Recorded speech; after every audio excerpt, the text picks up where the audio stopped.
حضرت میاں شیر محمد شرقپوری علیہ رحمہ فجر کی نماز کے بعد یہ ٹوٹیاں نہیں جس طرح ہوتی تو وہ چھوٹا سا برآمدہ تھا، تو برآمدے کے اوپر بیٹھ کے وظائف کرتے تھے اور پھر اشراق کی نماز تک وہاں بیٹھتے اور پھر تشریف لے جاتے۔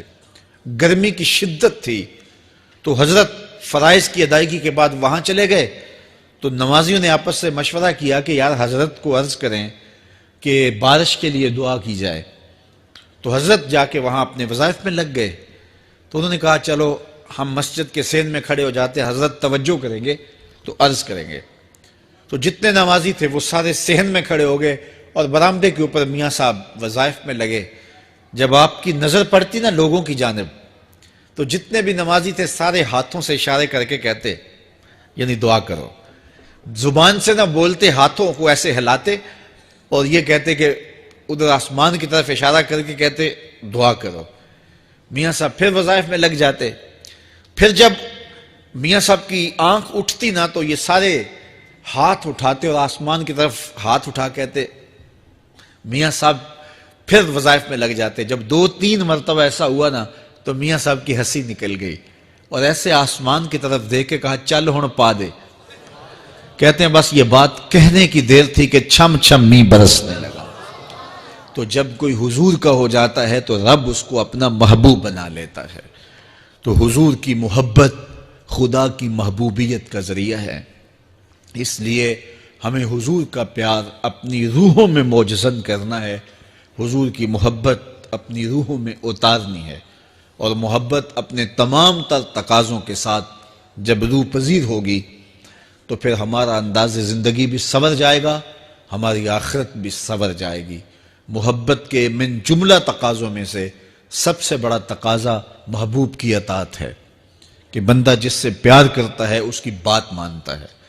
یہ ہے دعوی محبت کا ثبوت، اس کی دلیل۔ اور حضور کے صحابہ کی زندگیاں دیکھیے کہ انہوں نے حضور علیہ السلام کے ساتھ کیسے پیار کیا، حضور کی محبت میں اپنی عادتوں کو بدل دیا۔ حالانکہ عادتیں نہیں بدلی جاتی، 2 سکے بھائی ہوں، رشتہ کتنا گوڑا ہے، اور ایک گھر میں پرورش پائی ہے، ایک گود میں پلے ہیں، ایک باپ کے گہوارہ تربیت میں رہے ہیں، لیکن طبائع میں اختلاف یہ ایک فطری بات ہوتی ہے۔ ہمارے پاس لوگ آتے ہیں، 2 سکے بھائی ہوتے ہیں، ایک کی طبیعت ادھر کو جا رہی ہوتی ہے، دوسرے کا مزاج ادھر کو جا رہا ہوتا ہے، ایک سخت نرم مزاج ہوتا ہے اور دوسرے کی آنکھوں سے انگارے پھوٹ رہے ہوتے ہیں، ایک معاف کر دینے والا ہوتا ہے، ایک سخت غصیلا ہوتا ہے، ایک کی طبیعت کے اندر تلخی کی چنگاریاں ہوتی ہیں اور ایک کی طبیعت کے اندر نرمی کے پھول ہوتے ہیں، آپ نے بھی دیکھا ہوگا۔ تو یہ ایسا ہوتا ہے۔ اب اسی طرح کھانے پینے کی چیزوں میں طبائع کا اختلاف یہ فطری بات ہے، ایک کو ایک چیز پسند ہوتی ہے، دوسرے کو وہ چیز پسند نہیں ہوتی ہے۔ بعض اوقات ماں کو مسئلہ ہوتا ہے کہ یہ چیز اگر میں تیار کرتی ہوں تو میرا دوسرا بیٹا نہیں کھاتا، تو اس کے لیے بعد سے الگ سے کوئی چیز تیار کرنی پڑتی ہے کہ اس کی ڈیمانڈ یہ ہے اور میرے اس بیٹے کی ڈیمانڈ یہ ہے۔ مائیں مزاج سمجھتی ہیں، ایک آغوش میں پرورش پانے کے باوجود خون ایک ہے، گہوارہ تربیت ایک ہے، دودھ ایک ہے، لیکن طبیعتوں کے اندر اختلاف پایا جا رہا ہے۔ لیکن صحابہ کی زندگیاں دیکھیے، انہوں نے اپنی طبیعتیں بھی حضور کی طبیعت کے سانچے میں ڈھال دی۔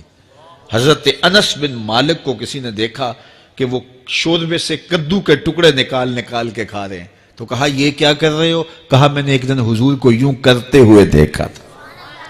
تو طبائع کا اختلاف یہ ایک فطری اختلاف ہوتا ہے، لیکن صحابہ نے اس کو بھی چھوڑا اور حضور کی محبت کے سانچے میں ڈال دیا۔ پھر اس چیز کا انتظار نہیں کیا کہ حضور کا فرمان کیا ہے، حضور کی چاہت پہ اپنے مزاج کو بدلا۔ اللہ اکبر۔ حضور علیہ السلام مدینہ المنورہ کی گلی سے گزر رہے تھے، ایک گنبد نما مکان بن رہا تھا، اور ایسے مکان حضور کو پسند نہیں تھے۔ تو آقا کریم علیہ السلام نے پوچھا یہ مکان کس کا ہے؟ کہا فلاں انصاری کا ہے۔ حضور گزر گئے، چہرے پہ تھوڑے سے ناگواری آثار حویدہ ہوئے۔ کسی نے اس صحابی کو بتا دیا کہ حضور گزرے تھے، تیرے مکان کو دیکھا، شاید پسند نہیں آیا۔ 2-4 دن کے بعد حضور دوبارہ گزرے، دیکھا کہ وہاں ملبے کا ڈھیر پڑا ہوا تھا۔ فرمایا اس صحابی کو بلاؤ، بلایا گیا، کہا میں پرسوں ترسوں گزرا تھا، تیرا مکان دیکھا تھا، یہ کیا ہوا؟ عرض کی میں نے گرا دیا ہے۔ فرمایا کیوں؟ عرض کی سنا تھا آپ کو پسند نہیں، سنا تھا آپ کو پسند نہیں، میں اور آپ دیکھیں ہمارا کیا کیا حضور کو پسند نہیں، سر سے لے کر پاؤں تک، نجی زندگی سے لے کے سیاسی زندگی تک، اپنے امور ذات سے لے کر کے اپنی معاشرتی زندگی تک، ہمارا کیا کیا حضور کو پسند نہیں، اور ہر وہ چیز بدل دیں جو حضور کو پسند نہیں۔ محمد دی زیارت محمد دے رنگ وچ، اے ٹھگ بازیاں جانے پیارا محمد صلی اللہ علیہ وسلم۔ میرے شیخ کامل کا ایک شعر ہے، اور وہ شعر اتنا وزنی ہے کہ اگر میرے پاس جواہر لال موتی ہوں اور میں ایک پلڑے میں ڈال دوں اور ایک پلڑے میں یہ شعر رکھ دوں تو یہ شعر پھر بھی بھاری ہوگا۔ یاری لا تو پاک نبی سنگ، اے پر پوری یاری، پھر درود قبول ہے تیرا لکھ نہ لوں ایک واری۔ 1.25 لاکھ مرتبہ درود پڑھنا ایک طرف، اور ایک دفعہ حضور کی ذات پہ درود پڑھنا، ان کی محبت کے سانچے میں یوں ڈھل کر کے جو وہ کہتے ہیں وہ میری زندگی کا عمل ہے، یہ اس سے وزنی ہے، یہ اس سے بھاری ہے۔ تو حضور کی محبت، حضور کے ایک صحابی تھے، وہ حضور کو ملنے آئے، اور آئے تھے بحرین سے۔ اچھا، انہوں نے حضور کو سلام کیا تو حضور نے رخ پھیر لیا، ناراضگی کا اظہار کیا، تو وہ سمجھے کہ شاید حضور نے ایسے ہی رخ پھیرا، تو جدھر حضور نے رخ پھیرا وہ ادھر جا کے سلام کرتے ہیں، تو حضور نے پھر رخ پھیر لیا، سمجھ گئے کہ حضور ناراض ہیں۔ اب انہیں سمجھ یہ نہیں آ رہی تھی کہ ناراضگی کا سبب کیا ہے۔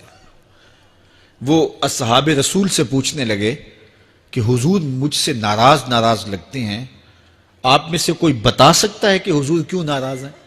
اللہ اکبر! آج تو کوئی بڑا باپ ہو، مرشد ہو، استاد ہو، ناراض ہو جائے اور شاگرد کو ناراضگی کی وجہ معلوم نہ ہو تو وہ الٹا ناراض آگے سے ہو جاتا ہے کہ میں نے جرم کیوں کیا ہے کہ استاد کا مزاج بگڑ گیا ہے۔ اللہ اکبر! لیکن ذرا دیکھیے، رنگ دیکھیے محبت کے، وہ صحابہ سے پوچھتا پھرتا ہے کہ حضور مجھ سے ناراض ہیں، مجھے بتائیے کہ کیا سبب ہوا؟ تو انہوں نے کہا کہ یہ تیرے ہاتھ میں جو سونے کی انگوٹھی ہے، اس سے حضور ناراض ہیں، کیونکہ حضور اس کو منع کر چکے ہیں۔ امت کے لیے سونا چاندی حضور نے امت کے مردوں کے لیے منع فرما دیا، صرف 4.5 ماشے سے کچھ کم کی انگوٹھی چاندی کی، اور وہ بھی عدد میں 1 ہو، شریعت نے جائز رکھی ہے۔ اگر 2 ماشے کی 2 ہوں گی تو پھر بھی جائز نہیں۔ عورت کو جائز ہیں 10 انگوٹھیاں پہنے، سونے کی پہنے، چاندی کی پہنے، یہ اس کا زیور ہے۔ مرد کو زیور کی ضرورت نہیں ہے، زینت کی ضرورت نہیں ہے، لہٰذا مرد کے لیے 1 انگوٹھی رکھی گئی ہے، وہ بھی اس لیے کہ اگر وہ کہیں مشکل میں ہو تو اس کو بیچ کر کے 2 وقت کا کھانا لے سکے۔